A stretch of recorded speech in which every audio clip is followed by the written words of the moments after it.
Hey guys, so I just got back from the theater from seeing Goosebumps. This was the only pre-screening I did go to. There was a pre-screening for Crimson Peak and also Bridge of Spies. I could have done either one of those, but I would have required me to be at the theater pretty late, and I had to be at work at 9 in the morning, so I was like, priorities, unfortunately. Um, but I will be doing reviews for those in the next few weeks or next few days. I mean, I'm gonna try to go see them like maybe not tomorrow, but definitely by the beginning of next week I'll have reviews popping up for those. So be on the lookout for that. But anyways, Goosebumps. Full disclosure, I grew up on Goosebumps. I was a huge fan of Goosebumps growing up. I was a kid that loved Tales from the Crypt and stuff like that, and like a lot of anthology horror stuff like Tales from the Crypt, and also Twilight Zone. I'm a fan of that too. Um, and Goosebumps was the kid friendly version of those, my opinion. Um, Even if they were a little cheesy and a little far fetched and a little, honestly, somebody has pointed this out. Like, a lot of the stories are pretty much the same, but like add like different creatures here and there. And it is pretty much true. But I grew up on Goosebumps. They were great. Like I used to have like the whole a shitload of books of Goosebumps, and also had like a bunch of the VHSs of the TV show. I watched the TV show adoringly when I was little. I mean, if you were a '90s kid, you had to like Goosebumps. I mean, I like this is like one of those things. It's like I guarantee you half the people going to see this movie are going to be people my age that remember this. Um, but anyways, like when I heard they were making a Goosebumps movie, I was like, all right, that's kind of interesting. Like that's a random thing to be bringing back. Although they've like brought it back on like Cartoon Network over the years, has done like reruns of the old TV show and shit like that, like a couple years ago, and they've also re-released them on DVD and stuff. So there's been like kind of a renewed interest in those things. Even though I think R.L. Stein has quit making those books a long time ago. So like I said, I was curious. I was like, all right, you got Jack Black playing R.L. Stein. That kind of looks interesting, and the trailer looked interesting enough. It looked like it was kind of a unique idea. I was interested in like what they were gonna do, what story they were gonna do, and then from the trailers, they're like, okay, they're gonna do a mixture of all the stories. Okay, that's fine by me, and just be a story about all the creatures being released on this town. Like, it could be fun. And you know what? It was a fun film. Being a person that grew up on Goosebumps, it was a lot of fun to watch. And you don't have to just be a fan of Goosebumps to kind of like it. There's a lot of other things that could make you like this movie even more, like I did. Jack Black was a lot of fun as R.L. Stein. I remember a lot of people being really pensive about him playing R.L. Stein. I wasn't. I was like, that's kind of perfect casting. I can see that. It's fine. And he has a lot of fun doing this. He's like over the top and, looks the part of R.L. Stein. And he's like because R.L. Stein in this movie is a character. This is, I'm sure, not based off the real person. This is just a characterization of R.L. Stein. Of, I'm sure this is not really based off, like, I don't know how much, like, I'm sure there's mentions of, like, him making $400 million, or making $400 million copies nationwide or worldwide and stuff like that, which he literally did. He claims in this movie that he's made more books than Stephen King, or made more sales than Stephen King. I don't know if that's true. I know he's probably made more books than Stephen King, because he churned out this fuckers like non-stop.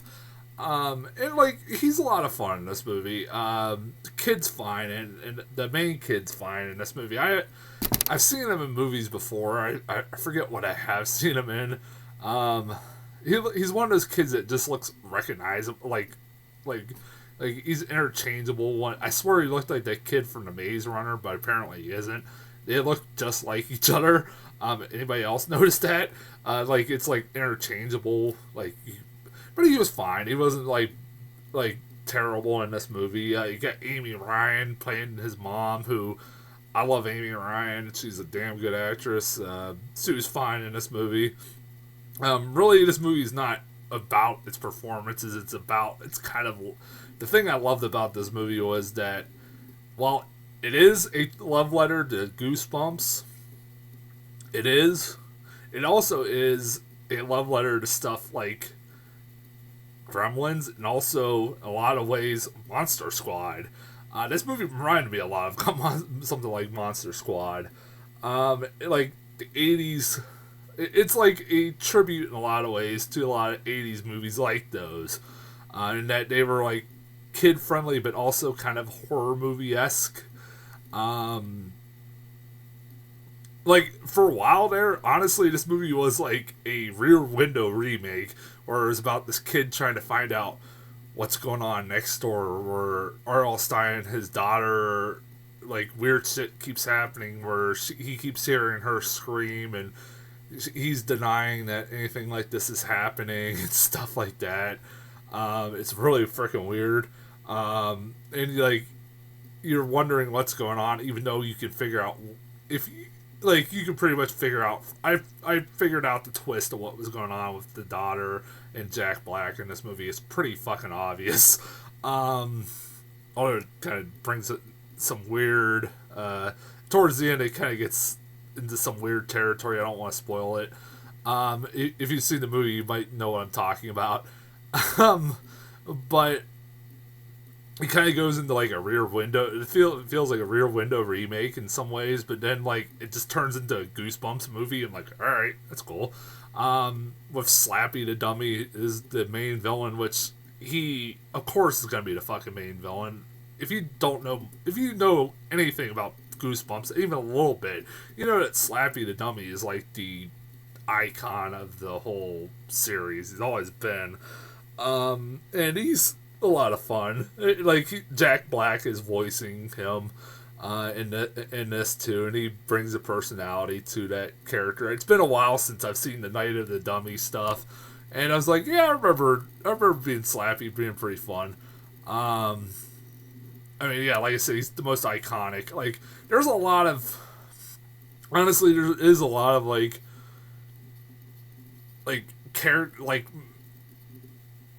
iconic characters that are missing from this film, like to the point where like I'm sure they're saving them for the sequel, like the Haunted Mask, which they do mention, but I don't remember ever seeing. Which it would be weird how they would do that. Like, would it be Floating Mask, like the TV show? Which that show is pretty amusing. I never had to mention that. Like, I liked that this movie did like take a comedic route to it, because the TV show was like really cheesy because it did take itself maybe a little too seriously, and this show went the comedic route instead of going the more serious route, which I kind of liked. This movie does have a lot of heart to it. It does have some heart to it, especially with Jack Black's story and the daughter, and also the kid. His dad's dead and shit like that. Although that's briefly mentioned, only here and there when it is needed to be mentioned. Like I said, this movie, like, it is predictable. Also, it is very predictable. If I had any problems with this movie, like I said, it's predictable. And also, the CGI in this movie is pretty atrocious at times. It also is a telling sign that this movie, one of the production companies behind this movie was Sony Pictures Animation, and they could fucking tell. I think they were thinking this was meant to be an animated movie, but somehow got turned into live action movie. I don't know how. That's the only explanation I could figure out as to why Sony Picture Animation was involved in this movie. It was very weird. Like the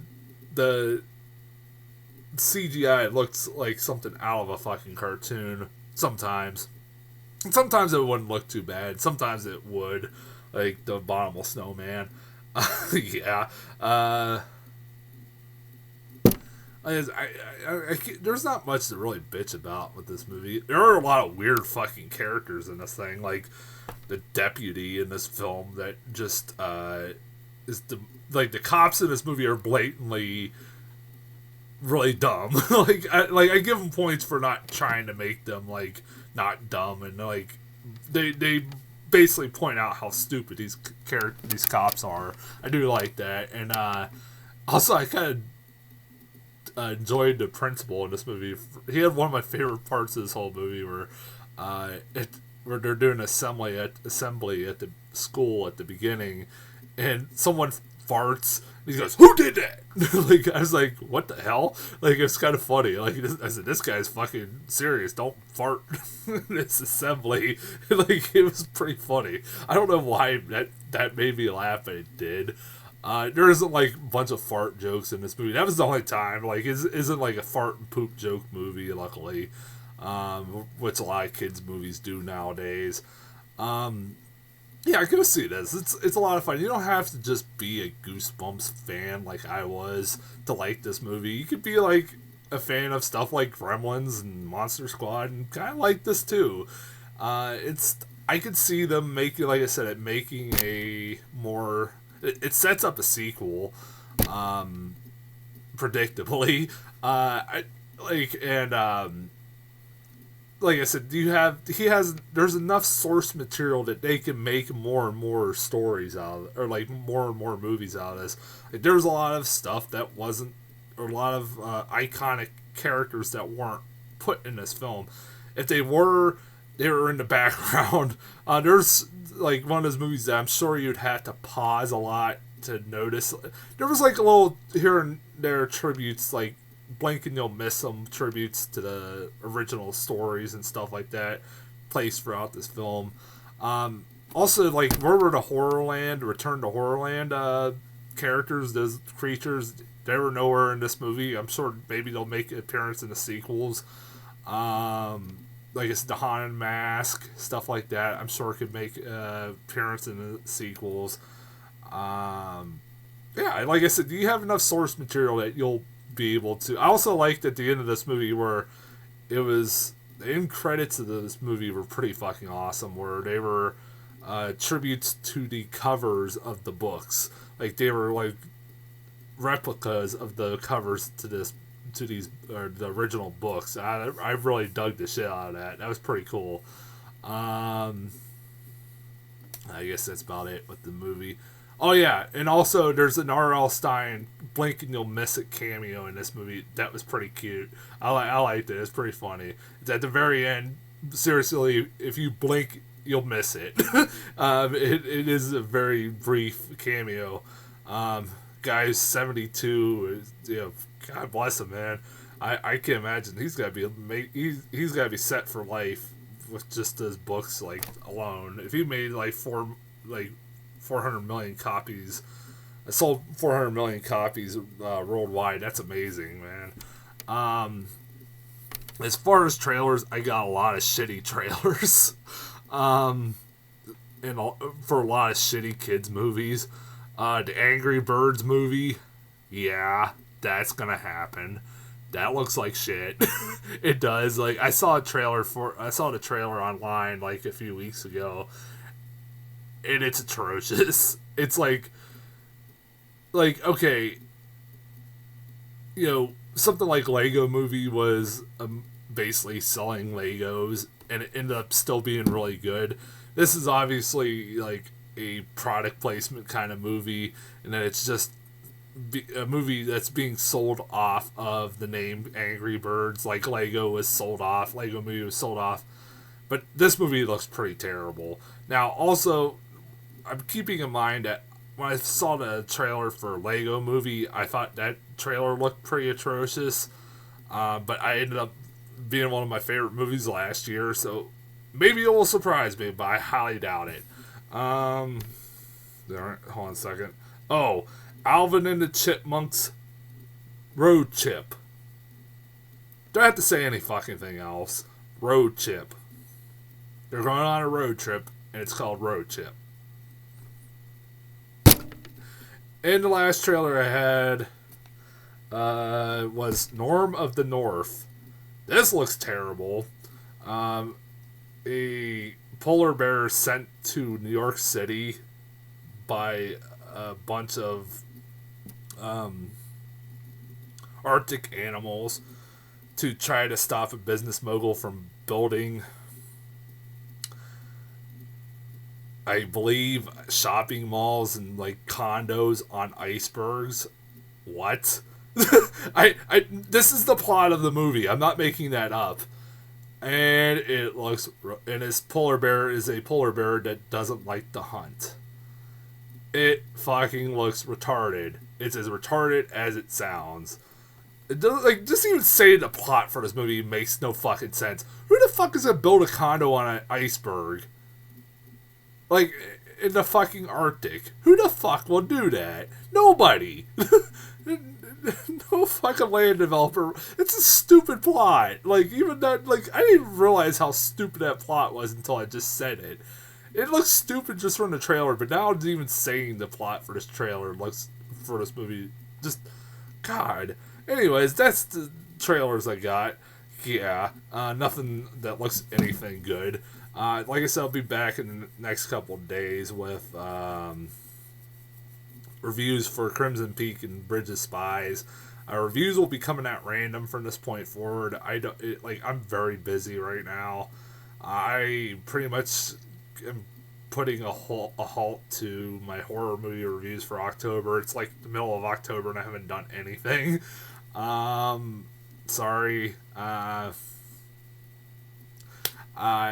it also didn't help that a lot of the movies that I wanted to review, I can't even get fucking access to, so whatever. Anyways, but I'll still do reviews for Crimson Peak and Paranormal Activity, so they'll be my horror movie reviews for this year, alright? Until then, I will talk to you guys later.